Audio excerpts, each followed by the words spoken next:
Paghatid kay national artist at superstar Nora Aunor sa huling hantungan, naging emosyonal. Nabigyan naman ng pagkakataon ng kanyang mga tagahanga na mag-alay ng bulaklak sa namayapang idolo. Si Bernard Ferrer sa Sentro ng Balita, live.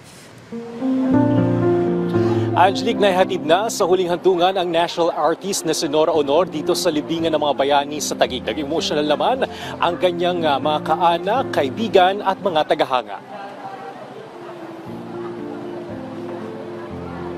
Pasado 12:00 ng tanghali nang dumating sa libingan ng mga bayani ang national artist for film and broadcast arts na si Nora Cabaltera Villamayor na mas kilala bilang Nora Aunor.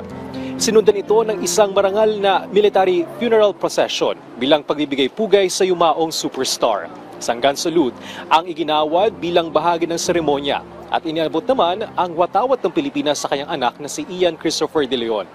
Binigyan din ng pagkakataon ng mga tagahanga ni Nora Aunor ng mag-alay ng bulaklak at magbigay ng huling pagpupugay.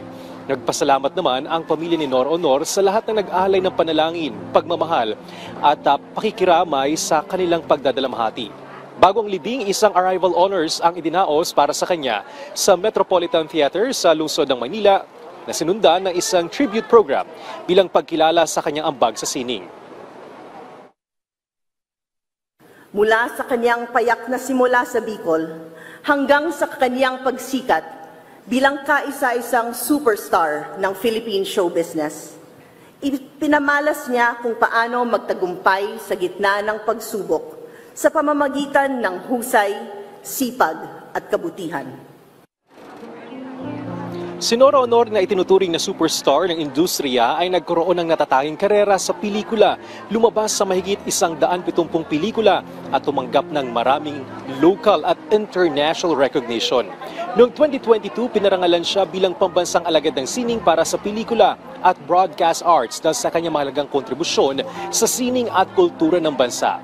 Hinimok ng National Historical Commission of the Philippines ang lahat ng tanggapan at pasilidad ng pamahalaan na ibaba sa half-mast ang watawat ng Pilipinas alinsunod sa Section 27, Chapter 1 ng Implementing Rules and Regulation ng RA 8491 on Flag and Heraldic Code of the Philippines. E dineklara naman ng Malacanang April 22 bilang Day of National Mourning para sa pagpanaw ni Nora Aunor.